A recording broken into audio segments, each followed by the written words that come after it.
Forget everything you know or have ever been told about self care because today we're reframing that entire conversation. I'm diving into why traditional self care doesn't work for high performers and what to do instead so you can avoid burnout, overwhelm, and running on empty. Welcome to Wellness for High Performers, where ambitious people discover the path to sustainable wellness that actually feels good so they can build the dream without burning out. I'm your host, Erica Jones. I'm a wellness strategist and entrepreneur, and I help high performers create massive momentum by weaving wellness into their daily life. The way that self care is viewed in modern wellness culture and our society in general is very off and many times detrimental, especially to high performing people. I remember the exact moment when I realized this. Hey there, and welcome. I'm your host, Erica Jones. I'm a wellness strategist and entrepreneur, and I help high performers create energy and momentum by weaving wellness into their daily life. So it was a comment that my husband made.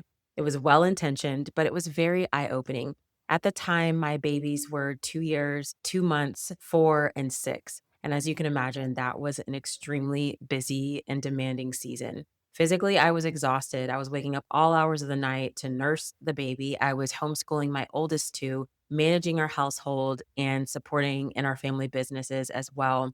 We had full time childcare as an added help. Otherwise, I don't think I could have managed at all. But during this time, Isaac had a week-long business trip for one of our big company events. And in our relationship, we do a lot of things together. We're in partnership. It's a shared effort. So when he's gone, especially when they were that young, I would really feel it. So after he came back from this big company event, I was running on empty. And if you're a mom, you know that you can muscle through when you need to. Dads too. You're a parent, you know you can muscle through when you need to. And that's 100% what was happening during that week. And when he returned from the week-long trip over the weekend, he said, you should just treat yourself to a pedicure or a massage to recharge. And this was the comment that made me realize that our view of self-care is completely off. Now, it was very thoughtful for him to even suggest it because not everyone even thinks to do this. But in my mind, I was thinking, I have been up 2 to 3 times a night for the last 2 months nursing a baby. I've been back to back every day for the last week, shouldering the responsibilities of mom and dad since he was out of town. I am past the point of exhaustion, and it's going to take more than a few hours at the spa for me to feel any semblance of normalcy. And that's the moment when I realized that our view of self care, the view that we had adopted from our broken culture, was harmful. There are two main approaches to self care that I see promoted in wellness culture. The first is the idea of Self Care Sunday. And this is kind of what my husband was alluding to when he came back from his week-long trip and was like, hey, take the day on Saturday to go to the spa. This is the dedicated weekly ritual that's focused on rest, rejuvenation, and mental health. It's designed to be a reset that reduces your stress and prioritizes your physical, mental, and emotional well being over being productive. And on the surface, this is a great idea, but there are definitely problems with it. So that's the first approach. The second approach is the daily rejuvenation marathon. This is promoted mostly by wellness influencers who have many hours available in the day to focus solely on health activities. So they often recommend long, drawn out routines that include things like jumping from a cold plunge to a sauna to a cold plunge to a sauna and back again like 50 times. So neither of these approaches work for high performers. First of all, you're expending too much energy to save your self care for Sunday or any one day of the week. In fact, reserving your self care for a single day of the week is a recipe for burnout and overwhelm. In the same way, I also know your life is too full to spend hours a day at a spa. You have responsibilities and commitments. So the marathon version of self care doesn't work either. This is why high performers need a different kind of self care. And this is why your self care has to fit into your daily routines and rhythms. No, it doesn't have to be 3 hours, but it does need to be enough to at least take the edge off. This is something that most high performers don't prioritize because their productivity and their responsibilities are the lens through which all of life is viewed. But I would challenge that thought and say the only way to show up as the best version of yourself is to take care of yourself regularly. And here's just 3 steps to doing that. The first thing is to own it. This is about putting your own oxygen mask on before assisting others. And I know that's a cliche analogy, but it's true. And it took me a really long time to realize that nobody was coming to save me or whisk me away to some spa retreat. And there's no reward for being a victim of your own exhaustion. My self care is my responsibility. And complaining about how tired and overwhelmed I wasn't going to change that. I had to own it and take responsibility for it and do something about it. So that's the first piece, is to own that your self-care is your responsibility. The second part of this is to plan it. Your rest and reset time has to be planned. It doesn't have to be formal like it's on your calendar, but you do need to know when you're carving out that time for self-care. For me, my self-care is so routine and it's so built into my days that I don't have to put it in my calendar. I know that in the evenings around 8:30 p.m., I'm going into recharge mode.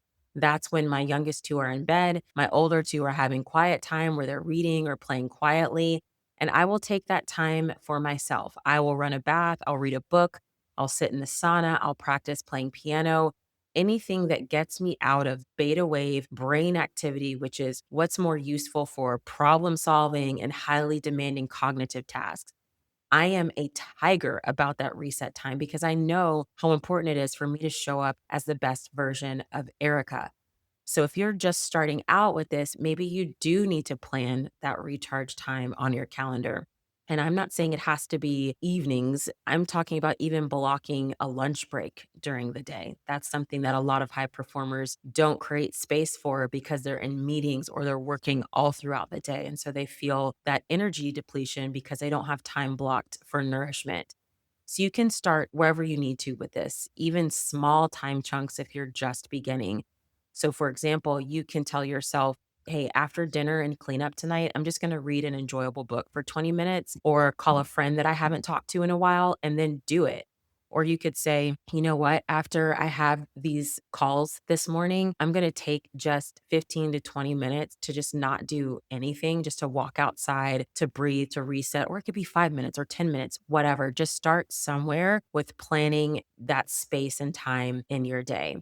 And then number 3 is to do it. And we can't overemphasize doing because nothing changes if it's not executed on. So if this is new to you, your brain will try to talk you out of it. It will encourage you to fold that load of laundry or tidy up your office or your space or find something quote unquote productive to do to fill that time that you've actually planned for your own self care. Don't let your self care get hijacked because you got a text and then you opened your phone and then you opened your social media and then you're scrolling for 20 minutes instead of doing the thing that you said you would to take care of yourself and give yourself a break or unwind. Kids can hijack your self care too. And I'm going to share some unpopular advice as a parent, but setting boundaries for your children is healthy. As mothers, especially, I see this more with moms. Dads can do this too, but especially moms, we tend to center everything around our children. And kids these days often get access to parents 24/7 with no guardrails. I do not believe in this at all. And it took me years to figure out that I need child free space every single day in order to properly take care of me. And when I had like little babies, newborns, that was a kind of a different phase and story. But I'm talking about with kids that can generally be self sufficient for 20, 30 minutes, play on their own, that kind of thing. They do not need access to me 24/7. And by accepting that and embracing that, it allowed me to show up as a joyful, engaged, and energized mother who's genuinely happy to be around her children versus someone who is stressed out and running on empty. So this means that when it's my time to recharge in the evening, or let's say I'm having a break during the day, oftentimes my breaks, I will go and seek my children during that time because I'm working in my office if I'm not homeschooling, and I'll seek them during that break time. But if it's in the evening, my kids know that that is mom's quiet time and they respect that. And if they truly need me for something, then I'll step in, I'll support them as their mother, but that doesn't happen very often at all. So by doing this, I'm teaching them independence. I'm also communicating that it's okay and even healthy to have your own time and space to recharge. So, you want to be thinking about what are the obstacles that will get in the way of my executing on the plan that I have for my own self care. Like, if something were to get in the way of my plan to take a lunch break today, what would that be? You want to anticipate these things coming up so that you can be ready to choose your health, to choose your wellness, and really live in that as a priority. So, to summarize the 3 steps to self care, the first is to own it. This is where you take responsibility of your own self care because no one's coming to save you or me. Number 2 is to plan it. If it's not scheduled, at least in your mind, it will not happen. So think about when you'll invest this time and what you will do and focus on what's enjoyable and refreshing. And then the third thing is to do it. Follow through on what you planned. Anticipate things that may come up or get in the way, and don't allow yourself to get hijacked by any kind of false guilt or distractions. This is the kind of self care you need as a high performer, not a once a week rescue attempt or an all day marathon that creates unnecessary stress and pressure. You need a steady rhythm that you can weave into each day because you cannot pour from an empty cup and still expect to show up as the best version of yourself. You are already extremely capable, strong, responsible, and dependable. And so, for this reason, you, out of everyone, need restoration. And when you take care of yourself consistently, you'll think more clearly, you'll show up more powerfully, and I think you'll even love more freely because you're building your life from a place of abundance instead of a place of depletion. So, if you take one thing from this episode, know that it's essential for you to renew your energy regularly and on purpose. So, start today. Even a small step forward is progress. Thank you so much for being here with me today. For more conversations like this, you can head to elevays.com. That's ELEV as in victory, AYS.com. And join the Elite Edge. That's my weekly email where I share deeper insights on wellness, longevity, and living well while you build big things. Until next time, take care of yourself and have a great rest of the day.